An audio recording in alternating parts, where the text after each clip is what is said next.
Hello students, क्या हाल चाल है बेटा। उम्मीद करता हूँ कि सब बढ़िया से होंगे और पढ़ाई आप लोगों की कंटिन्यूअसली अच्छे से चल रही होगी। तो अब हम लोग बात करेंगे इस लेक्चर के अंदर, lecture number 16, chapter number 10, class 11th, है ना। और 10.3 का सॉल्यूशन एंड हिंट्स करना है, क्योंकि बहुत अच्छे से इससे पहले जो लेक्चर्स आए हैं 13, 14 एंड 15, ठीक है ना, 13, 14 और 15, उनमें मैंने इस एक्सरसाइज के इंट्रोडक्शन के सभी पॉइंट्स को बहुत कायदे से अच्छे से डिस्कस किया है। तो वहीं पे आपने चीज़ें समझ ली होंगी। उम्मीद करता हूँ कि बहुत सारे क्वेश्चंस आपने कर भी लिए होंगे, क्योंकि इतनी ज़्यादा ये कुछ लेवल वाली एक्सरसाइज नहीं है, आपके बेसिक कॉन्सेप्ट को मजबूत करने वाली एक्सरसाइज है सिर्फ।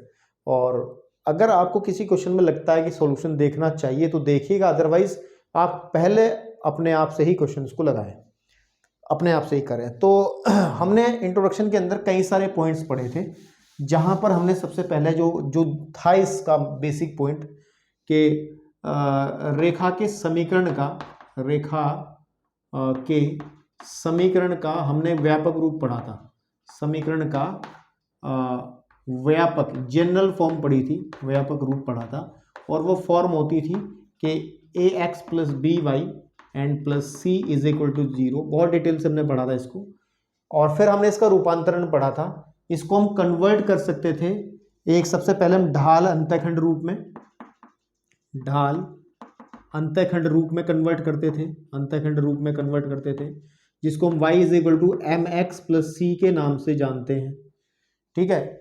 और फिर इसका रूपांतरण, इसको कन्वर्ट कर सकते थे हम अंतःखंड रूप के अंदर, अंतःखंड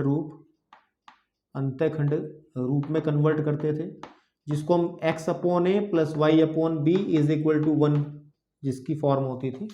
और फिर इसको हम लोग कन्वर्ट करते थे लंब रूप में, है ना, लंब, जिसको अंग्रेजी में नॉर्मल फॉर्म कहते थे, जिसमें x cos omega and y sine omega is equal to p होता था। तो ये सब डिटेल से हम लोग पढ़ के आए हैं इंट्रोडक्शन के अंदर। फिर उसके बाद इंट्रोडक्शन में हमने पढ़ा था कि एक लाइन अगर हमारे पास में हो ax plus B Y and plus C is equal to 0, और इस पर कोई ऊपर नीचे एनीवेयर कहीं दो पॉइंट्स हो, सॉरी एक पॉइंट हो x1 कोमा y1, और इसकी डिस्टेंस अगर निकालनी पड़े, दूरी ये d, तो d निकालने का फॉर्मूला पढ़ा था।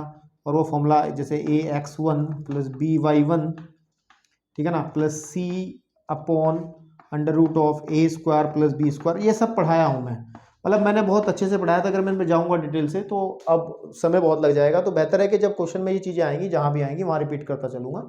तो अभी के लिए सिर्फ सीधा एक्सरसाइज में चलते हैं, नहीं तो फिर से इंट्रोडक्शन शुरू हो जाएगा, ठीक है। तो पहला क्वेश्चन क्या कह रहा है? पहला क्वेश्चन कह रहा है, पहले क्वेश्चन में 3 क्वेश्चन है, और उसने कहा है कि निम्नलिखित समीकरणों को ढाल अंतःखंड रूप, और ढाल अंतःखंड रूप को ध्यान रखना, सीधा इस तरीके से याद आना चाहिए, यानी कि इसको कहते हैं स्लोप इंटरसेप्ट फॉर्म अंग्रेजी में, स्लोप इंटरसेप्ट फॉर्म कहते हैं अंग्रेजी में।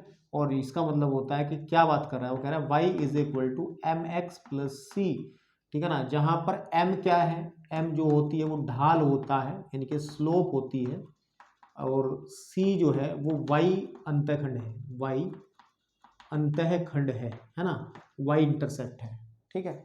तो जितनी भी इक्वेशन दी गई हैं हमें इस फॉर्म में बनाना है, और बनाने के बाद में हमें उसका ढाल यानी कि m भी फाइंड आउट करना है और c भी फाइंड आउट करना है, ठीक है।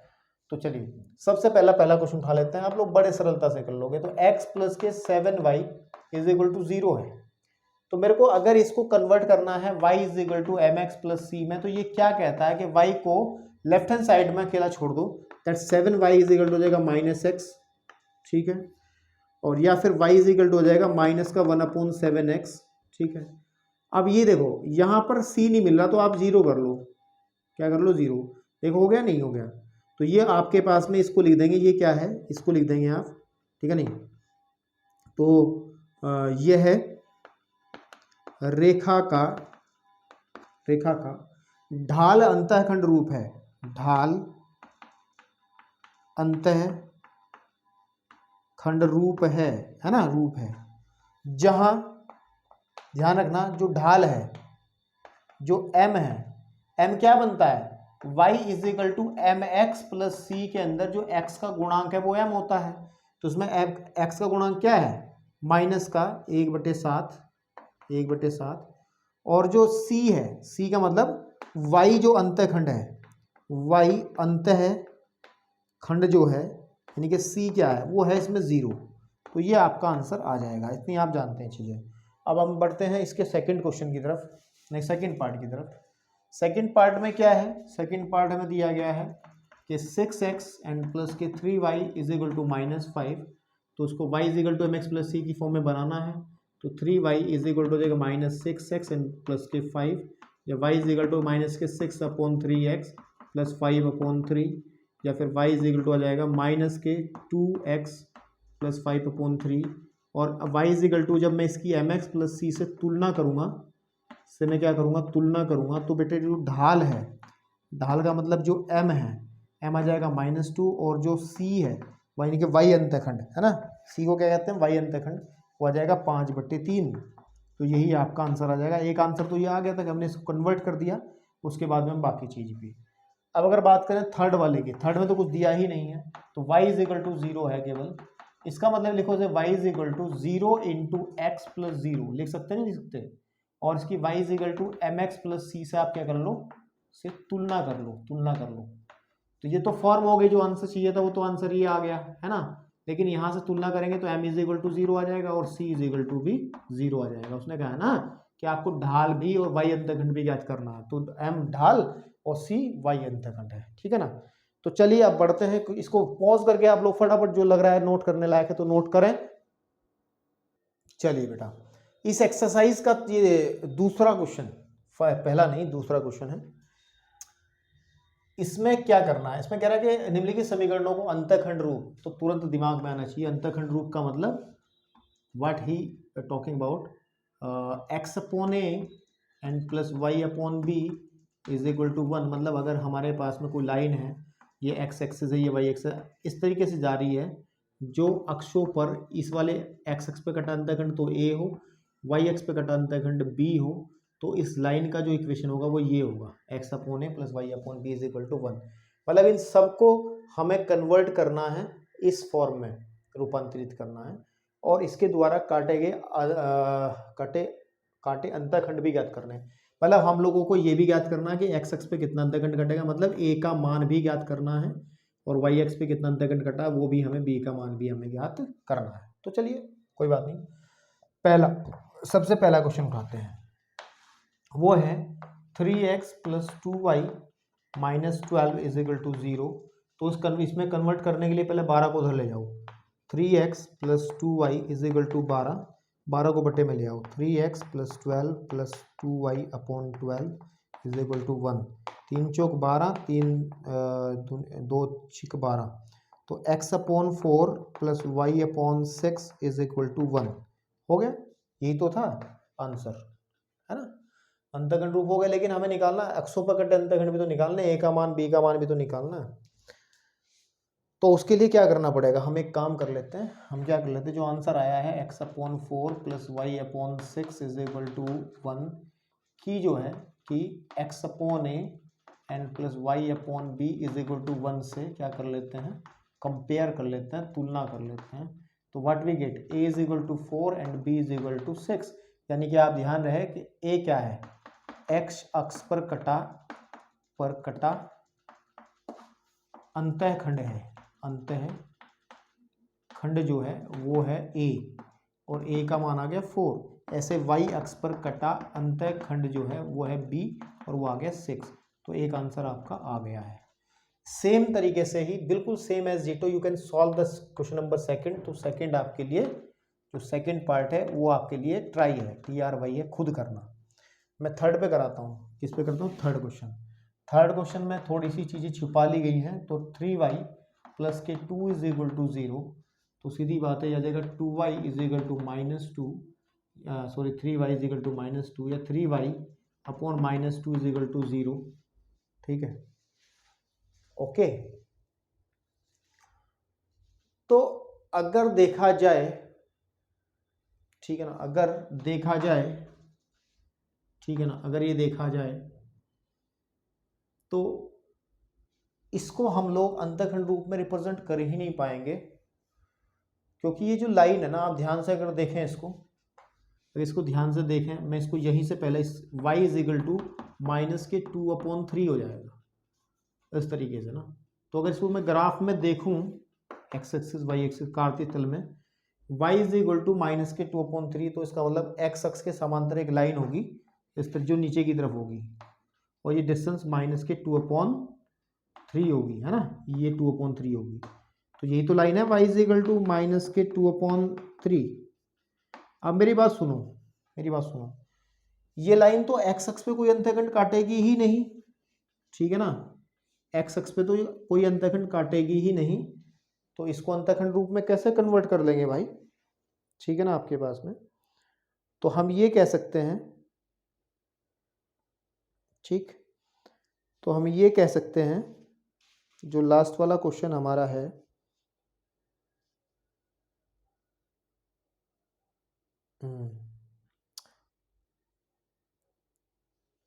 इसमें कंफ्यूजन थोड़ा बन रहा है, एक मिनट क्लियर कर लो फिर बताता हूँ आपको भाई, ठीक है, कोई कंफ्यूजन नहीं। देखिए तो इसको ना, मतलब हमारे पास में अगर मैं इसको इस फॉर्म में लेके आऊँगा ना, कि इस फॉर्म में x/a plus y/b is equal to 1 की फॉर्म में लेके आऊँगा, तो सीधी बात है इसको हम ऐसे लिख लेंगे फिर कि 3y/-2 इज इक्वल टू 1, या y/-2/3 इज इक्वल टू 1।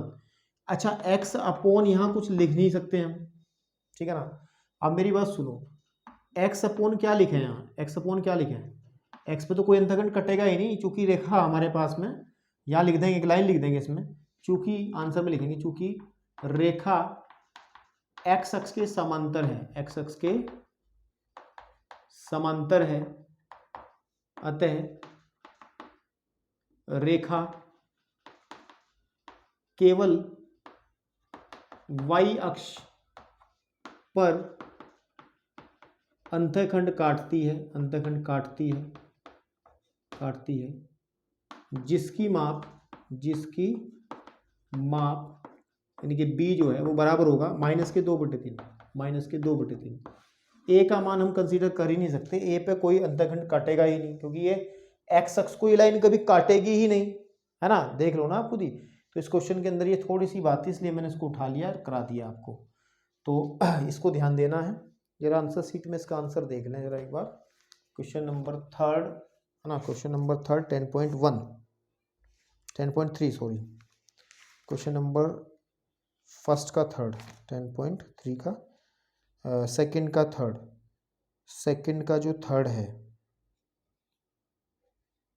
हाँ मैंने ठीक लिखा, एक्स अक्ष पे कोई अंतःखंड नहीं, तो एक्स अक्ष समांतर है तो रेखा केवल वाई अक्ष पर अंतःखंड काटेगी, तो लिख सकते हैं कि एक्स अक्ष पर कोई अंतःखंड नहीं काटेगी, एक्स अक्ष पर कोई अंतःखंड ठीक है, नहीं अंतःखंड नहीं काटती है, तो ये तो हो गई फॉर्म आपके पास में जो आंसर था, और अंतःखंड की माप आ गई ये वाली, है ना आपके पास में। ओके, तो चलिए बेटा अब बात करते हैं क्वेश्चन नंबर 4 की, नहीं 3 की। जरा इसको फटाफट पॉज करके आप नोट करिए, हम बढ़ते हैं क्वेश्चन नंबर 3 की तरफ। चलिए बेटा, अब क्वेश्चन नंबर 3 के अंदर हमें लंब रूप में कन्वर्ट करना है, कहा है निम्नलिखित, अच्छा हमने लिखा नहीं है, कोई बात नहीं, निम्नलिखित समीकरणों को, जिसमें 3 क्वेश्चन दिए हैं, इसने नंबर 1 दिया है कि x minus √3y plus 8 is equal to 0 दिया है, और उसके बाद में जो सेकंड क्वेश्चन है वो दिया गया है y minus 2 is equal to 0, और थर्ड क्वेश्चन दिया है x minus Y is equal to 4। तो इनको क्या करना है, इनको हमें लंब रूप में कन्वर्ट करना है, रूपांतरित करना है, और मूल बिंदु से लंबिक दूरी और लंब और धन अक्ष से झुकाव। देखो पहले समझिए, जो लंब रूप है उसको समझिए, ये समझा के आया हूँ लेकिन दोबारा से रिकॉल। लंब रूप क्या होता है कि अगर हमारे पास में ये एक्स एक्स है, ये आपका वाई एक्स है, कोई लाइन इस तरीके से जा रही है ना आपके पास में, और अगर हम लोग मूल बिंदु से इससे लंबिक दूरी इसको डालेंगे, लंब की लंबाई को हम अगर पी कह दें, और जो लंब है उसके बीच का एंगल हम लोग ओमेगा कह दें, तो इसका इक्वेशन होता है, इसका समीकरण होता है एक्स कॉस, इसको ओमेगा है ना, ये ओमेगा कहते हैं इसको, X cos omega plus Y sine omega is equal to P. ये होता है। तो मतलब जो इक्वेशन दी गई है, जो समीकरण दी हैं, हमें इनको उस फॉर्म में कन्वर्ट करना है। ओके, तो इसके लिए मैंने एक एग्जांपल भी कराया था जब हमने इंट्रोडक्शन किया था इसका, और उसी तरीके से करना है। एक पैटर्न फॉलो होता है इसके अंदर, एक तरीका है, एक मेथड है जिस तरीके से हम करते हैं क्वेश्चन को। तो मैं क्वेश्चन उठा लेता हूँ, फर्स्ट पार्ट ऑफ इट। तो हमारे पास फर्स्ट पार्ट क्या है, वो है x minus under root of 3y plus 8 is equal to 0। देखो सबसे पहले क्या करते थे, मैंने कहा था क्योंकि हमें बराबर में p चाहिए, क्या चाहिए, p चाहिए, ठीक है ना। तो पहले एक काम कर लीजिएगा, इस 8 को उधर पटक दो, तो x minus under root of 3y is equal to minus के 8। और अब जरूरी बात सुनना, हम लोग बराबर के इस तरफ जो भी संख्या होगी उसको हमेशा प्लस बना के चलेंगे। क्या चलेंगे, प्लस। तो ये माइनस हटाओ, माइनस हटाने का मतलब पूरी इक्वेशन के अंदर आप माइनस से मल्टीप्लाई कर दो। तो minus X plus under root of 3y is equal to 8, है ना। देन आप ध्यान से सुनना, यहां इतना करने के बाद में हम क्या करते थे, कि अंडर रूट ऑफ एक्स के गुणांक, एक्स का गुणांक क्या है हमारे पास में, -1 का स्क्वायर कर लेंगे, और y का गुणांक है अंडर रूट 3 का वर्ग। इसे सॉल्व कर लेंगे, जैसे कि 1 + 3 that is under root 4 that is 2 से, इसको इक्वेशन नंबर 1 डाल लेंगे, से समीकरण 1 को भाग करने पर क्या होता है, देखो ध्यान से। तो मैं एक काम करता हूँ, यहाँ पे देखेंगे आप, तो यह जगह यहाँ पे देख लो, या यही लिख रहे हैं, जगह तो है कि -x/2 plus under root 3/2 y, ठीक है ना, y is equal to 8/2, is equal to 8/2। तो अब ध्यान से देखेंगे, इसको लिखेंगे -1/2x प्लस, ठीक है, under root 3/2 y is equal to 2 × 8 4 आ गया। अब यहां पर थोड़ी ट्रिग्नोमेट्री का प्रयोग हमें करना है, ठीक है ना, ट्रिग्नोमेट्री का इस्तेमाल इसमें होना है, ठीक है बेटा। और ट्रिग्नोमेट्री का इस्तेमाल कैसे करना है, हमें ये देखना है, क्योंकि आपको पता है फॉर्म बनाना है x cos omega plus y sin omega is equal to p। तो हमें ये देखना है कि ये वैल्यू जो है cos में किस कोण की है, और sin में ये कोण सेम कोण होंगे ना, ओमेगा ओमेगा, ठीक है। तो दोनों हमें देखना है। तो इसके लिए हम एक काम करते हैं, यहाँ पर तरीका यही लगाते हैं कि हम लोग x cos omega plus y sin omega से ना, sin ओमेगा से कंपेयर कर लेते हैं इक्वल टू p से। तो यहाँ से जब तुलना करें तो cos omega is equal to हो जाएगा -1/2, और दूसरी बात आ जाएगा sin ओमेगा जो है वो देगा हमें अंडर रूट 3/2, और लास्ट में जो हमें p जो मिलेगा, p हमारा आ जाएगा 4। p का मतलब तो ये आ गया आपका, लंबी दूरी आ गई 4। लेकिन जो सबसे बड़ी चीज है इस क्वेश्चन के अंदर, वो हमें निकालना होता है ओमेगा। क्या निकालना होता है बेटा, ओमेगा। तो ओमेगा निकालने में ट्रिग्नोमेट्री का थोड़ा सा इस्तेमाल होना है, और उम्मीद करता हूं कि आप लोगों ने ठीक ठाक जानते होंगे ट्रिग्नोमेट्री, तो ये समझ भी जाएंगे आप। अच्छा, अब समझना कैसे है, देखो कोस की वैल्यू माइनस में है, अब चतुर्थांश वाला चक्कर ध्यान रखना है आपको। कोस माइनस में है, साइन प्लस में है, तो ऐसा कॉम्बिनेशन जहां कोस माइनस में हो, साइन प्लस में हो, तो सीधी सी बात है, आपको पता दूसरे में ही होगा, प्रथम द्वितीय, सेकंड दूसरे चतुर्थांश में ही होगा, ठीक है ना आपके पास में। अब देखो cos omega is equal to, ये वैल्यू किसकी है, कोस में अगर मैं इस माइनस को हटा दूं, ये वैल्यू बताओ किसकी है, 1/2। ये वैल्यू होती है आपके पास में 60 की, किसकी होती है, 60 की। तो अगर मैं आपके सामने इस बात को ऐसे लिख दूं कि 180 माइनस के 60, क्या आपको बात हजम हो रही है क्या? क्योंकि जब इसको सॉल्व करेंगे, देखो cos 180 माइनस एक्स क्या होता है, माइनस कोस एक्स होता है नहीं होता है, एक फॉर्मूला पढ़ा था ना हमने, माइनस कोस एक्स होता है नहीं होता है, बिल्कुल होता है। तो मैंने वही तो करा कि अगर मैं यहाँ पे cos 180 माइनस 60 ले लूँ, तो माइनस के cos 60 के बराबर हो जाएगा, और cos 60 की वैल्यू 1/2। देखो -1/2 वैल्यू इसी की तो बनेगी, मैंने ये क्या काम करा, -1/2 की जगह ये लिख दिया, बिल्कुल ठीक बात है, कोई दिक्कत नहीं है। इसको नोट करो फटाफट इस पोर्शन को। तो इसका मतलब ये हुआ, इसका मतलब ये हुआ हमारे पास में कि ओमेगा हमें मिल जाएगा, अगर देखा जाए कि cos omega should be equal cos 120 degree, यानी कि जो ओमेगा की वैल्यू है वो 120 डिग्री आ जाएगी। यहाँ से तो आ रही है ओमेगा की वैल्यू, लेकिन हमें सेम वैल्यू ओमेगा की यहाँ से मिलनी चाहिए साइन से भी। तो देखते हैं, t इज इक्वल टू 4 को उधर ले लो आप अलग से। अब देखो साइन को लिख लो आप, साइन ओमेगा। आप हो गए सर साइन की वैल्यू, ये तो वैल्यू 30 की है, नहीं 60 की है। आप कहोगे सर यहाँ से तो ओमेगा की वैल्यू आपकी 60 निकल रही, लेकिन मेरे बेटे तुम जो बेसिक मिस्टेक कर रहे हो वो ये कर रहे हो कि आप लोग कोस की वैल्यू तो निकाल रहे हो सेकंड क्वाड्रेंट में। देख लो 120 तो सेकंड में बैठेगा ना कहीं यहाँ, और इस वाली इक्वेशन को जब आप सॉल्व कर रहे हो वो निकाल रहे हो फर्स्ट क्वाड्रेंट में, क्योंकि 60 तो यहाँ कहीं बैठेगा ना। तो ऐसा नहीं करना ना, दोनों को एक में लेके आना। तो हम क्या करेंगे, इसको देखो, इसको इधर क्यों ले आएंगे, क्योंकि साइन यहाँ भी प्लस का होता है, यहाँ भी प्लस का होता है, तो इधर वाला हिस्सा छोड़ करके हम इधर वाले की बात करेंगे। यानी कि इसको हम 60 डायरेक्ट में लिख करके इसके लिखेंगे हम 180 माइनस 60 ही लिख लेंगे। तो आप ध्यान दो, देखो अब ध्यान दो ट्रिग्नोमेट्री के हिसाब से साइन ओमेगा साइन 60, देखो साइन 180 माइनस थीटा क्या होता है, साइन 180 माइनस एक्स क्या होता है, हमने एक फॉर्मूला पढ़ा था ट्रिग्नोमेट्री में, होता है साइन एक्स प्लस का साइन एक्स। तो आप ध्यान दो ना, तो देख लो ना आप इसको, अगर आप यहाँ पे साइन 180 माइनस 60 ले लोगे तो साइन 60 हो जाएगा, है ना। साइन 60 वैल्यू √3/2 होती ही है आपके पास में। तो मतलब ये है कि इस √3/2 को हम साइन 60 भी लिख सकते हैं और ये भी लिख सकते हैं। तो बेहतर है इसको यही लिख लो, क्योंकि द्वितीय चतुर्थांश में हो जाएगा। तो ये आ जाएगा साइन 120, तो सीधी बात है ओमेगा की वैल्यू यहाँ से भी 120 ही मिल जाएगी। तो कॉमन वैल्यू हमें 120 डिग्री मिल रही है, ओमेगा निकल आया हमारा 120 डिग्री। तो इसका मतलब ये है कि हमारे जो है उसने कहा था मूल बिंदु से लंबिक दूरी, तो P इज इक्वल टू 4 आ जाएगा, और लंब जो लंब और धन x अक्ष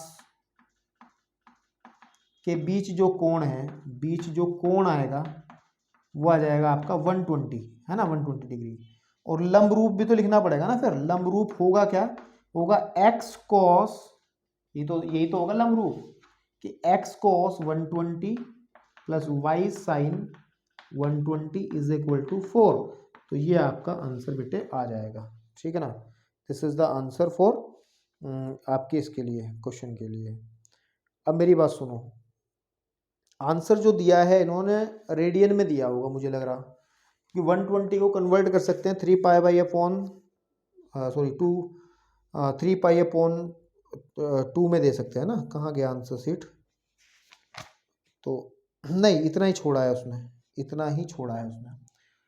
तो जो खेल है बेसिकली इन क्वेश्चंस के अंदर लंब रूप वालों में, वो यहाँ थोड़ा ट्रिग्नोमेट्री का खेल है, क्योंकि एंगल आपको निकालना पड़ेगा। चलो ठीक है, अब बढ़ते हैं क्वेश्चन। अच्छा यहाँ पे ना बहुत ध्यान रखना है आपको, जो वैल्यू निकालनी है अब वो दोनों का चतुर्थांश का देख लेना है। जैसे कोस माइनस में है, कोस माइनस में है और साइन प्लस में, तो कोस माइनस साइन प्लस में ऐसी कॉम्बिनेशन कहाँ बनता है, दूसरे में बनता है, और कहीं बनेगा ही नहीं, क्योंकि यहाँ दोनों प्लस में होंगे। पहले में दोनों प्लस में हो जाएंगे, दूसरे में ही होता है, तीसरे में देखोगे तो दोनों माइनस में चले जाएंगे, और लास्ट वाले में जाओगे तो कोस तो प्लस में होगा लेकिन साइन माइनस में होगा। तो यही दूसरा चतुर्थांश है, इसका मतलब एंगल इसी में मिलेगा। और चतुर्थांश को हम लिखते कैसे हैं, 180 माइनस थीटा, है ना, 180 माइनस थीटा। तो 180 माइनस थीटा का मतलब है कि टेबल में देख लो ये किसकी वैल्यू है, 60 की वैल्यू है, तो 180 माइनस 60। तो बहुत सरलता से आपको वो चीज़ें समझनी है।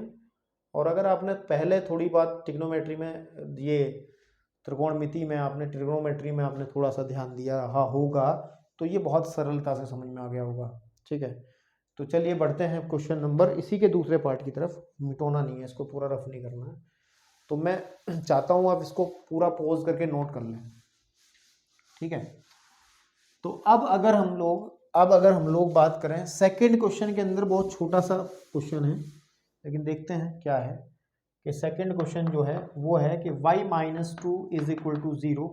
तो सबसे पहले इसको कंप्लीट करो आप, that is y is equal to आ जाएगा 2, या फिर इसको लिख लो आप 0 into x plus Y is equal to 2, और यहाँ आकर के हम क्या करेंगे, अंडर रूट ऑफ एक्स के गुणांक का वर्ग 0 और वाई के गुणांक का वर्ग 1 is equal to under root 1, यानी कि 1 से भाग करेंगे तो सीधी बात है 0/1 X plus 1/1 Y is equal to 2, यानी कि मेरे भाई आ जाएगा 0 into x plus Y is equal to 2।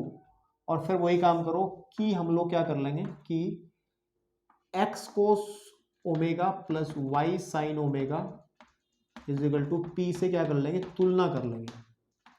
और जब तुलना करेंगे तो सीधी बात है कि कॉस ओमेगा क्या देगा मेरे को, कॉस ओमेगा मुझे दे देगा 0 और साइन ओमेगा मुझे दे देगा 1, और पी का मतलब लांबिक दूरी आ जाएगी हमारी 2। तो एक आंसर तो आ गया हमारा, 2 तो आ ही गया, यानी कि लांबिक दूरी जो है ये पी जो है वो तो आ ही गया है।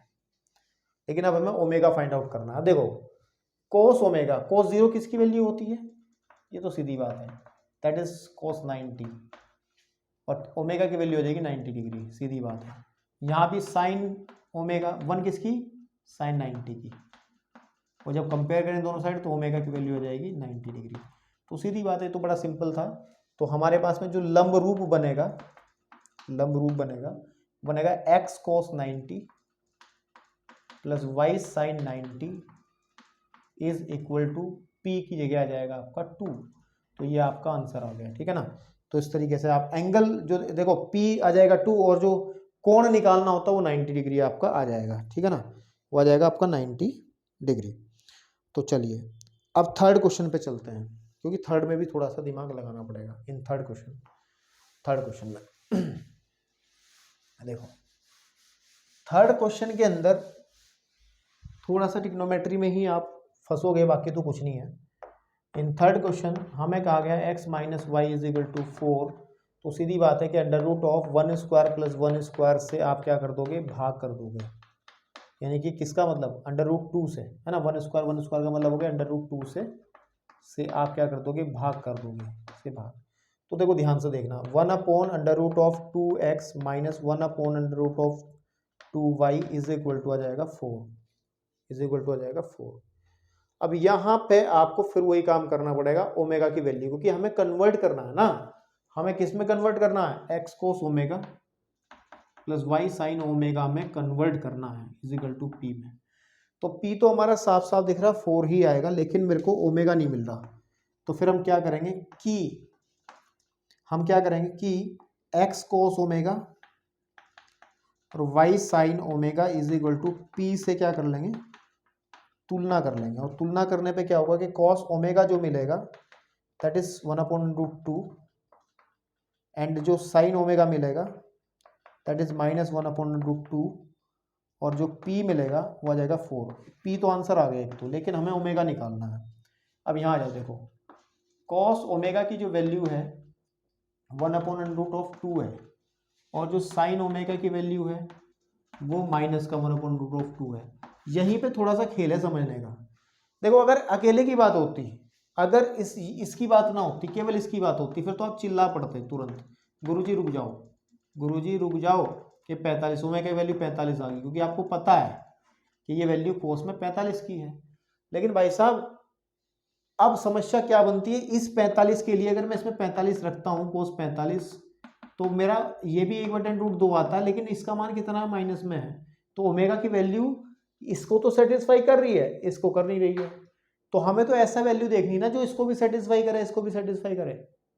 बात मेरी समझ रहे हो ना ट्रिग्नोमेट्री से थोड़ी सी। तो ऐसे कैसे करना है वो मैंने आपको बताया, अभी दोबारा से फिर अच्छे से बताऊंगा आपको। देखो कैसे बात करना है, उसके लिए आपको थोड़ा सा नॉलेज जो है अपने अंदर ट्रिग्नोमेट्री का डेवलप करना पड़ेगा। और वो ट्रिग्नोमेट्री का कौन सा, जो हमने चतुर्थांश क्वाड्रेंट वाला चक्कर बताया था। आपको पता है यहाँ पे ASTC होता है, ASTC है ना। यहाँ पर A फॉर ऑल, सभी के सभी, यानी कि साइन कॉस टेन कॉट और सेक और कॉसेक, ये सब सारे सब प्लस में होंगे। यहाँ पर साइन और कोसेक, साइन का रिश्तेदार प्लस में होगा, बाकी सब माइनस। यहाँ पे टेन और टेन का रिश्तेदार प्लस में होता है, बाकी सब माइनस। यहाँ पे कॉस और कॉस का रिश्तेदार सेक प्लस में होता है, बाकी सब माइनस में होता है। तो जो कंडीशन है अकॉर्डिंग टू दिस क्वेश्चन हमारा जो कोस है वो प्लस में है और जो साइन है वो माइनस में है। तो ऐसा चूज कर लो इसमें से चतुर्थांश जहां पर ये कंडीशन बनती हो, जहां कोस प्लस में हो साइन माइनस में हो। इसमें तो दोनों ही प्लस में है, इसमें साइन प्लस में है तो ये तो वैसे फेल हो गया, ठीक है ना आपके पास में। तो इसको मैं थोड़ा सा और अच्छे से लिखूं ताकि आपको और क्लियर समझ में आए, ऐसे समझ में आएगा क्योंकि बहुत ज़रूरी चीज़ है। तो मेरे बेटे इसको मैं और अच्छे से करूँगा, ठीक है ना, और अच्छे से करूँगा मैं इसको, ठीक है, और अच्छे से कि हमारे पास में जैसे यहाँ पहले से साइन हो गया, कोस हो गया, टेन हो गया और कोट हो गया और सेक हो गया और कोसेक हो गया और फिर कोट हो जाएगा। नहीं हो तो गया सारे, 1 2 3 4 5 6, यहाँ पे भी लिख दो साइन हो गया, कोस हो गया, टेन हो गया, कोट हो गया, सेक हो गया और कोसेक हो गया। यहाँ पे लिख लो साइन हो गया, कोस हो गया, टेन हो गया, कोट हो गया, सेक हो गया और कोसेक हो गया। ठीक है बेटा, तो यहाँ पे भी साइन हो गया, कोस हो गया, टेन हो जाएगा, कोट हो जाएगा और सेक हो जाएगा, कोसेक हो जाएगा। अकॉर्डिंग टू चतुर्थांश यहाँ पर सब प्लस में होंगे मेरे भाई, यहाँ पे साइन प्लस में, कोसेक प्लस में, बाकी सब माइनस में, ठीक है आपके पास में, ठीक है। और अगर ध्यान दें बेटा, यहाँ पर 10 प्लस में और कोट प्लस में, बाकी सब माइनस में होंगे, ट्रिग्नोमेट्री है। यहाँ पे कोस प्लस में और सेक प्लस में, बाकी सब माइनस में होंगे। तो मेरे को तो वो चाहिए कि जहाँ कोस प्लस में हो, है ना, कोस प्लस में हो और साइन माइनस में हो। तो चूज इसमें से आप चयन करो। देखो यहाँ पे कोस, यहाँ पे तो दोनों प्लस में है तो ये तो इसलिए फेल हो गया। यहाँ पर साइन कोस उल्टा हो रहा, नहीं, हमें तो कोस प्लस में चाहिए। यहाँ दोनों माइनस में हो गए तो ये भी फेल हो गया, तो यही बचेगा। देखो ये है साइन माइनस में है, ठीक है ना, कोस प्लस में है। और इसको कैसे लिखते हैं, इसको लिखते हैं 360 माइनस थीटा, लिखते थे ना, इस वाले को लिखते थे, उसको 270 प्लस थीटा भी थे, लेकिन 270 390 में और इसमें काम करना, इसमें चेंज हो जाता है, तो उसको हम डिस्कस नहीं करते। इसको कहेंगे हम लोग चतुर्थांश को हम 360 माइनस थीटा से कन्वर्ट करेंगे। देखो आप ध्यान से देखो, तो देखो कॉस ओमेगा, इसको लिखो आप cos 360 minus theta. Theta is what, theta क्या होगा, ये किसकी वैल्यू होती है कोस में, 45 ले लेंगे, अब आराम से आ जाएगा। कोस 45 इज इक्वल टू आ जाएगा कॉस 315, तो ओमेगा इज इक्वल टू आ जाएगा 315।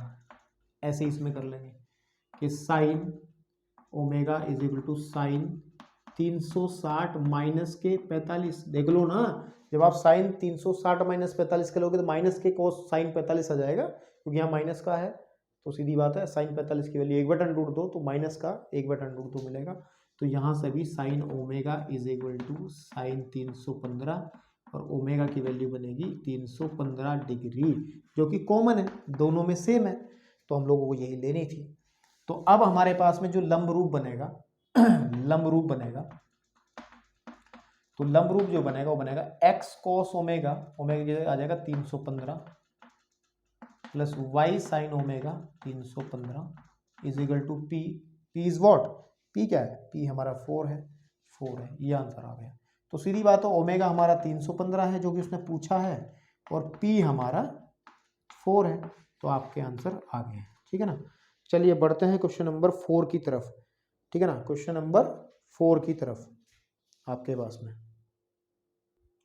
चलिए बेटा, क्वेश्चन नंबर 4 क्या कहता है, ये कह रहा है कि बिंदु -1 और 1 की, है ना, आपके पास में इस रेखा से, ये रेखा का समीकरण दिया है बड़ा खराब सा, से दूरी ज्ञात करने का जो फॉर्मूला था वो क्या था कि अगर कोई लाइन है और हमारे पास इस लाइन का इक्वेशन स्टैंडर्ड फॉर्म में है या जनरल फॉर्म में है, यानी कि व्यापक रूप में, ax plus B Y plus के सी इज इक्वल टू 0, और कोई पॉइंट हमारे पास में हो ऊपर की तरफ, यहाँ पर this is x1 coma y1, तो इनके बीच की डिस्टेंस अगर d निकालनी है तो d के लिए फॉर्मूला हमने बताया था कि mod of ax1 plus by1 plus c upon under root of a square and plus b square, you can find this, इसको आप कर सकते हो इस रूप में लेकर के, ठीक है ना। तो अब देखो सुनो, जो रेखा का समीकरण दिया है, रेखा का समीकरण वो बड़े ही अजीब तरीके से दिया, उसमें लिखा है 12x प्लस के 6 और is equal to 5y minus के 2। तो सबसे पहले इसको कन्वर्ट करो, इसको मानक रूप यानी कि जनरल फॉर्म में लेके आओ, व्यापक रूप में। तो 12x प्लस के 12 चौक 48 is equal to 5y minus के 10 और यानी कि 12x माइनस 5y उधर ले आएंगे तो प्लस 58 इज इक्वल टू 0। ठीक है ना, प्लस 58 इज इक्वल टू 0।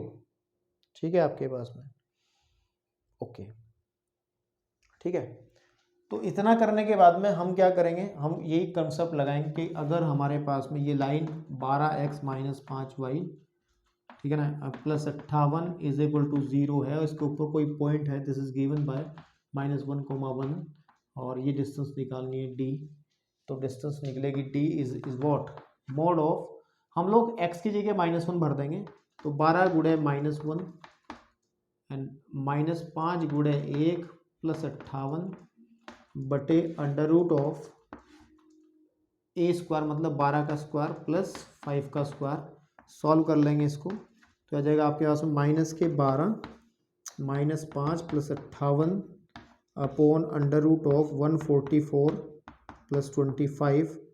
तो d इज इक्वल टू आ जाएगा आपका, देखो ये हो जाएगा 17, 58 में से घटाओ 17 तो 41 आ जाएगा, 41 ठीक है ना बटे 13, क्योंकि ये आ जाएगा 169 अंडर रूट 169 कितना होता है, 13 ही तो होता है, तो 13 इकाई, ये आपका आंसर मिल जाएगा। तो ये है आपका क्वेश्चन नंबर 4। कौन सा क्वेश्चन नंबर 4, और 4 का आंसर आप लोग चेक कर सकते हैं पीछे 5 इकाई आया है, तो मैंने कैलकुलेशन में मिस्टेक कर दी है कहीं, कैलकुलेशन में मिस्टेक कर दी है कहीं। क्वेश्चन को एक बार चेक कर लेता हूँ मैं, 12x, देखो जरा कहाँ करी है, तरीका तो यही रहेगा भाई, हो सकता है कि कुछ कैलकुलेशन होगी वो गड़बड़। तो 12x 12 छिक गलती हो गई 12 छिक 72 होता है ना, यहाँ पे होता है 72, तो 12 छिक 72 आना चाहिए था यहाँ पे। जब 72 आ जाएगा तो यहाँ पे इधर आकर के आ जाएगा 82, और जब यहाँ 82 होगा तो बेटा यहाँ भी 82 होगा, और जब यहाँ 82 होगा तो यहाँ भी 82 होगा, और यहाँ पर अगर 82 होगा तो 17 में से है ना, 82 में से जब हम 17 घटाएंगे तो 65 बचेगा, है ना, 65 ही तो बचेगा, हाँ ठीक है। तो यहाँ पे बचेगा ऊपर 65 और 13 पंजे होता है 65, तो आंसर आ जाएगा 5 इकाई। ठीक है ना, कोई बात नहीं यार, हो सकता है ना। चलिए बढ़ते हैं क्वेश्चन नंबर 5 की तरफ। ठीक है,